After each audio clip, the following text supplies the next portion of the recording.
6 months into the pandemic, India's COVID numbers seem to be growing every single day. I have with me Dr. Rakesh K. Mishra from the Center for Cellular and Molecular Biology. Sir, you have analyzed some 2000, COVID virus strains.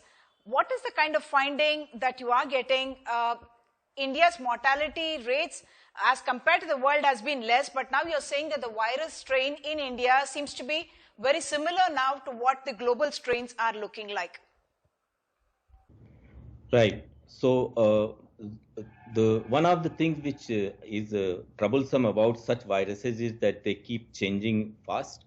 So which is they mutate, and some of these mutations change their properties, and that's why they evade the immune system, and they are not a good target for drugs and so on.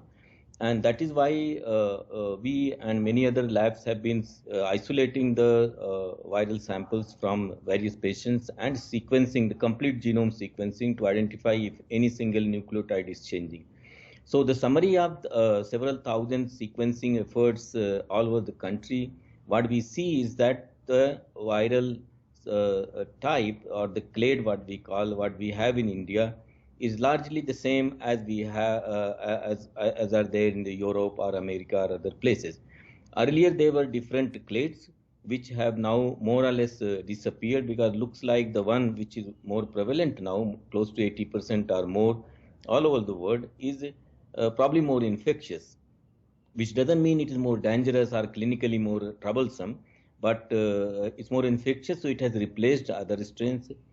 We had earlier A3I, which was unique to Southeast Asia, that is more or less disappearing now.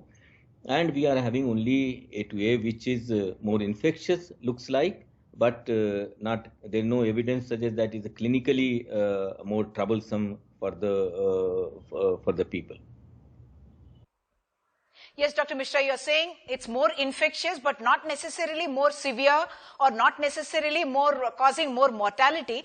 But just to understand, in India, we have been feeling a little reassured that our recoveries have in fact now surpassed the numbers in US, and the mortality rate has been lesser than the rest of the world. You are saying the viral strain per se may not have any impact on the kind of severity of the disease or the mortality rates that we are seeing in India. Yes, yeah, exactly. So the mortality rate in India is significantly lower. In fact, this part of the world, even neighboring countries, is lower. So the reason, as you correctly said, it's not because the virus is different. The reason could be twofold. One is that these are countries that have much younger population. So most of the people who they are either asymptomatic or they fight off the disease. And we have noticed also that number of people infected largely are actually in their 40s or 30s or that kind, much more bigger number, not so many people in late 80s or 70s, because we have fewer number of those people. That is one.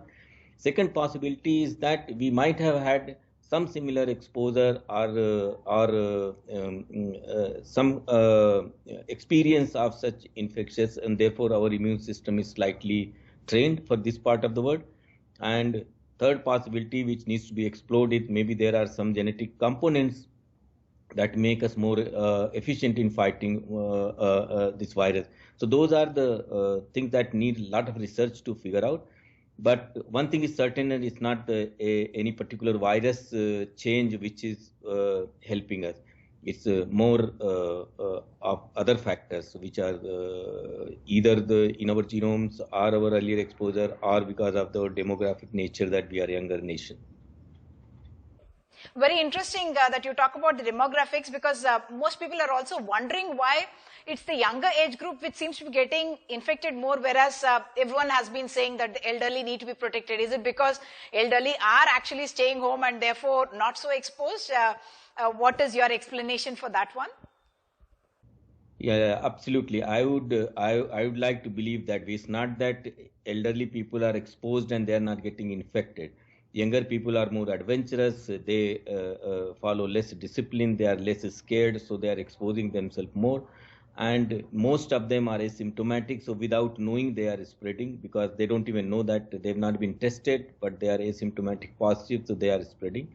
While elderly people have been taking care, so they are exposing themselves lesser. So That's the reason. It's not that the elderly people are in any way better protected than younger people.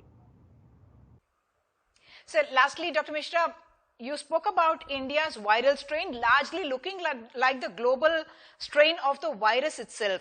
And the positive from that could be that if there is a vaccine that is targeting that particular mutation, then it would actually be possibly effective all over the world with the equal amount of efficacy. Is that right?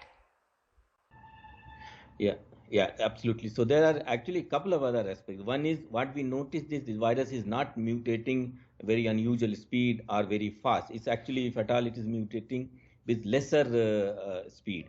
So which means one thing, and since there is only one predominant clade around the world, so any drug or vaccine discovered anywhere in the world should be more equally effective elsewhere as well. It's not that we have a different strain for which we need different vaccine and so on. So that is one thing, and as I said, because the mutation rates are not that that high as one would have afraid, and that's why we have been sequencing them. So that means this is going to be likely going to be easy dealing with rather than more difficult, because tomorrow there's vaccine and later the virus becomes different. That's unlikely looking at the situation. And what we also see that normally when these kinds of viruses which are within the virus, which will be less symptomatic or asymptomatic, they will be spreading more because they are not doing damage and people are not taking care. So slowly it might become milder, and that will also be helpful. So from those considerations, there might be something positive to look at.